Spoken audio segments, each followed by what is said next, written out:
بسم الله الرحمن الرحيم نحمده ونصلي على رسوله الكريم أما بعد المؤمن القوي خير وأحب إلى الله من المؤمن الضعيف.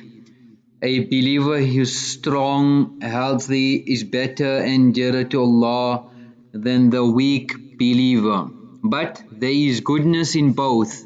وفي كل خير. احرص على ما ينفعك, and a believer is always keen on what will benefit him. واستعن بالله, in all conditions he will seek Allah's help. ولا تعجز, and he will never give up. A believer is always on the edge to taking control over the situation and not being controlled or overwhelmed. Imam Nawawi has mentioned firstly القوة في الدين والتقوى والعبادة. A believer is strong internally, whether it is with regards to his iman, his amal, his taqwa, etc. And ulama have explained the second meaning is besides the dini side, even in the dunyawi side, وفي صبره, whether it's external, his body, he's strong, whether it's sifat that he needs to have in being patient, etc. So in a nutshell, a believer is internally, spiritually strong, and externally as well strong and prepared for all situation. So sifat will strengthen the people of iman. The greater the sifat, the more valuable they will become.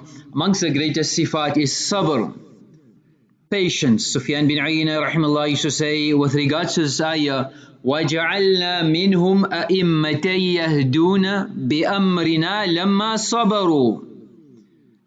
That when a person has this quality of sabr and yaqeen, then Allah subhanahu wa ta'ala made them leaders. Allah subhanahu wa ta'ala made them people who are worthy to be followed, and they were worthy of being guided as well. So sabr is an important quality. Hasan Basry rahimahullah used to say, as-sabru kanzum min kunuzil jannah. It is a treasure from amongst the treasures of Jannah. La yu'tihi Allah illa li'abdin karimin. That Allah subhanahu wa ta'ala does not grant this quality of sabr except to his favored, selected, chosen servants. So sabr is a treasure, it is a real treasure. And the more we make effort on akhirat, the more we will collect these treasures. Abdul Aziz ibn Dawood used to say, ثَلَاثَةٌ مِّن كُنُوزِ الْجَنَّةِ. Three treasures are from amongst the treasures of Jannah. كِتْمَانُ الْمُصِيبَةِ. When a difficulty, hardship, calamity befalls somebody, then nobody knows about it. He hides it, he conceals it. وَكِتْمَانُ الْمَرَضِ. And to hide your sickness. Somebody phones you, you don't need to tell everybody that you are sick. You don't need to tell the world the problems that you are going through. This is a treasure because this sickness, this difficulty is between you and Allah. This calamity is between you and Allah. So keep the reward between you and Allah, and the sabr that you need to go through, the reward is multiplied. Number 3, وَكِتْمَانُ الصَّدَقَةِ. And the charity that we give, it does not need to be highlighted. We don't need to put a big billboard sponsored by so and so, but keep matters between you and Allah. So these are treasures. Abdul ibn Muhammad, you say, min jawahir al-bir. Amongst the treasures and the jewels of piety is kitmanul musiba, difficulties and hardship that come to conceal it. Hatta yadhunna annaka lam tusib qat. That even though you have undergone so much hardships, you have concealed it, that the people around you don't even have a clue. They don't even have a clue. So conditions are from Allah. It is between you and your Creator. Make peace with your Allah. Once Abu Bakr radiallahu anh became ill and he was visited So they told him, أَلَا نَدْعُو لَكَ الطَّبِيبِ. Should we not call a doctor, go to the hospital, get some medication, sort it out? So he replied, قَدْ رَعَانِ الطَّبِيبِ. The doctor has already visited me, he has already seen me, and he has diagnosed everything that needs to be done. He is even prescribed. So people were shocked. So they said, فَأَيُّ شَيْءٍ قَالَ لَكَ. What did he tell you?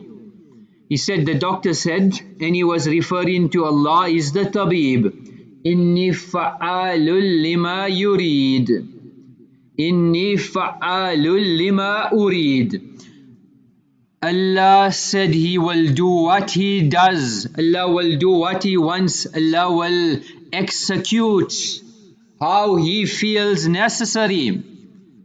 Umar bin Khattab used to say, وَجَدْنَا خَيْرَ عَيْشِنَا بِالصَّبْرِ. We found the best days of our lives were in patience.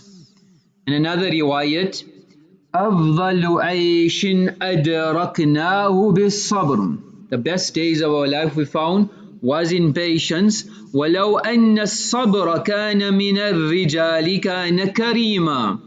If patience were to take the shape of a man, he would be a noble and generous person. So hardships and difficulties and situations and losses and trials and tribulations, a person has an option to decide, take it as a ni'mat and the bounty of Allah to get you made. The operation on the operating table, the doctor cuts a person not to break him but to make him. They say in a beautiful city there was a museum laid with marble tiles and a huge marble flower sculpture as part of the display. So many people from all over the world, tourists, etc., visit the museum every day and I admired this sculpture. So one night the marble tiles started talking to the sculpture and said that, don't you think it's not fair that everybody from across the globe come admire you and ignore me and step on me? So the sculpture said, my dear brother, my marble tile friend, don't you remember we were actually from the same cave? So the tile said, yes, I do. That is why I feel it is more unfair.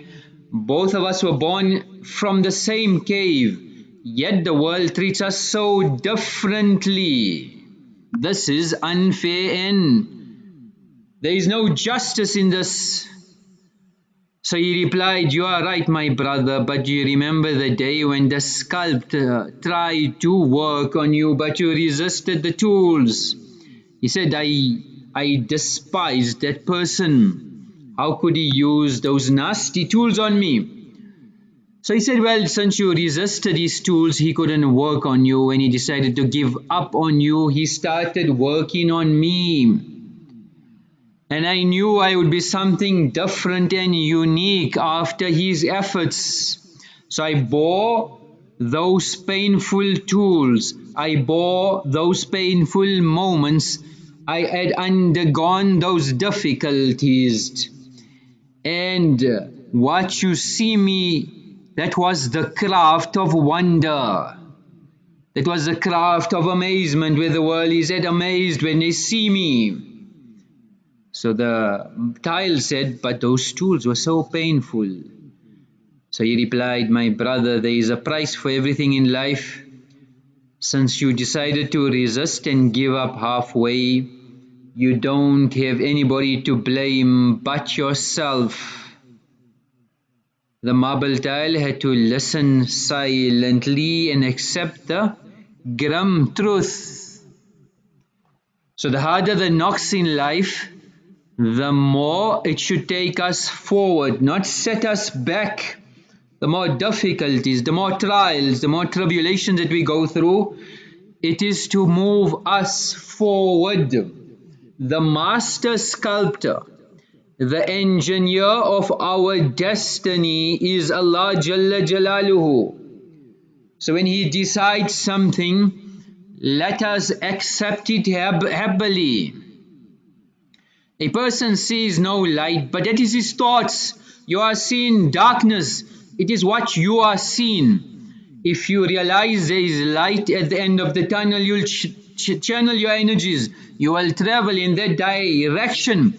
Challenges are there to take you away to the climax and to the summit, not to drop you from the mountain peak. But the choice is ours. The safety rope of Allah is holding us. When we fall down, He will grab you. Climb up again, climb up again. You will reach the summit. So life is for the living, not for the dead. We need to value it. Otherwise this world is unstable. It is filled with instability. The young wish to be old. The old wish to be young. The black-haired wish to be white-haired. The white-haired wish to be black-haired. The fair want to be darker. The darker want to be fairer. The free wish they were busy. They were employed. The busy wish they were freed. The retired wish they had work. The working wish they were retired. The boss wished he was the employee. The employee wishes he was the boss. The barren wish we had children. But the child wishes, those people that are childbearing, they wish that if only I never had children. I'm tired of these kids. The orphans want parents. If only we had parents. But those children who are parentless wish we never had parents. So I could be free, I could do what I want. The living wish to be dead. But you ask the dead, they wish they would be living and had a chance and an opportunity to come back and undo when they see the reality in the qabr. We need to take lesson from winter, for spring is around the corner. Take lesson from the night, for day is around the corner. Every difficulty should make us a stronger person. We are more valuable than every treasure on earth. But who knows their value? Who knows how to put value in their life? We have only one life, one chance, one opportunity. Go big or go home. If stress confronts you, tell stress, let's break up. Give stress some wings, fly away. Don't trouble me. Many people who worry about the potholes on the road never enjoy the scenery. They never enjoy the garden route. They never enjoy the journey. So we need to learn to uninstall stress and anxiety and panic. Install the love of Allah. Download the operating system of Allah. Install the ma'iyyat and the closest to Allah, and see how things become different. If we want to change our stress, we need to change. What does Allah want from me in this condition? Crisis is not the end, but it's the beginning. We have to make it through. We have to fight this fear with love. Challenge this weakness with bravery. Make our loss into a gain. Make our defeats into conquests. And change failure into success. Never stop. Keep going. Carry on. Either a person is behind bars or looking at the stars. Either we've created a prison around us. We've created this prison around us, and it holds us back from everything. Or we realize that Allah has given us bounties and ni'am. We look at the stars and we want to become like shining stars. Ashabi kan nujum. My Sahaba like shining stars. Follow them, you'll become stars as well. Don't be put down by the people around you. You shouldn't be put down by your own self. We don't even need others to put us down nowadays.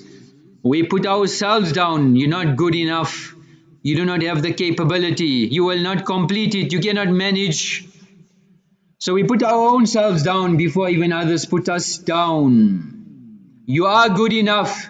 You're better. You are the best. So we shouldn't fall for that. Fall for what people say. Fall for conditions. No matter how down you are, rise up to the challenge. We should make pain our training ground. Hardships and anxiety, an obstacle course. And when you got an obstacle course, you got a clock, you got a challenge, and you're gonna conquer. Person that goes to gym knows the more pain I go through, the more I will gain. The more muscle, the more stamina, the more resilience. So this pain will take us further up in the sky. Sometimes a person loves somebody else's dream. You live another life. It is not you. Eventually you become your own enemy. Ask nothing. Expect nothing. Depend on no one. The only being in your equation of life should be Allah. Draw from the strength of Allah. Draw from the qudrat of Allah. Draw from the khazan of Allah. Draw from the treasure of Allah. Draw from the generosity of Allah. Then when we fall, we won't fall hard. We'll fall higher. Because we know every time I fall, I'm going to climb to a higher mountain. Set a standard in life. Aminu kama amanan nas. Sahaba set a standard. They drew the line. They dotted the I's. They crossed every T. They never left any stone unturned. They gave it everything they had. Tell Allah, show Allah, we are genuine. If a person's not gonna fail, he won't try. We've got the power to succeed, but do we have the tolerance to fail? We think we've got the power to succeed, yes, but we need tolerance to fail and fail and fail and never give up. Asma'i says, I went in the outlines desert area and my gaze fell on the most beautiful woman I'd ever seen. And I lowered my gaze and it was notorious in that area, so I inquired and they told me that this woman is amongst the most happiest women on earth. She's renowned for happiness, but she's got a very bad appearance, ugly husband. So she's married to the ugliest of men. So on an inquiry she replied, she said, remain silent for you have spoken out of turn. Why, when it was asked, how can a woman like you be happy with a ugly husband like this? She said, perhaps he is better than me in his relationship with Allah, and I am his reward. And conversely, I may not be on good terms with my Khaliq, with my Allah, and Allah has made him my recompense, my punishment. But since Allah has decided this, should I not be content which Allah is pleased with me? Should I not be content? Allah is pleased with me.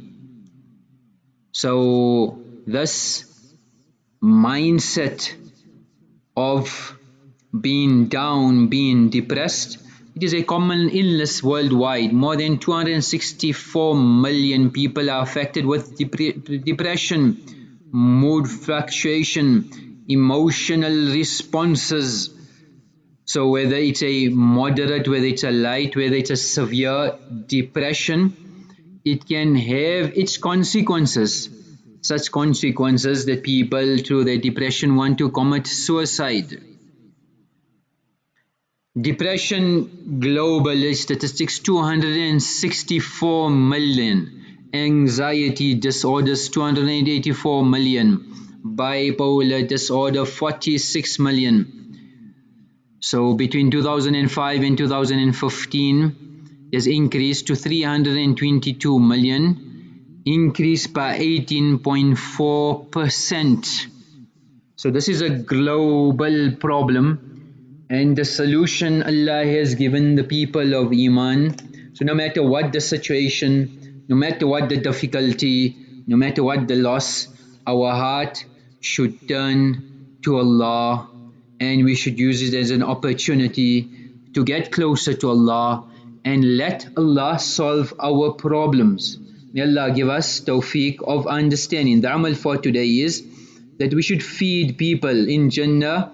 There are rooms which is visible from outside, inside, and inside, outside. أعدها الله تعالى لمن أطعم الطعام. Feed people. وأفشى السلام. Extend greeting. وصلى والناس النيام. And to offer salat while people are asleep. وآخر دعوانا أن الحمد لله رب العالمين.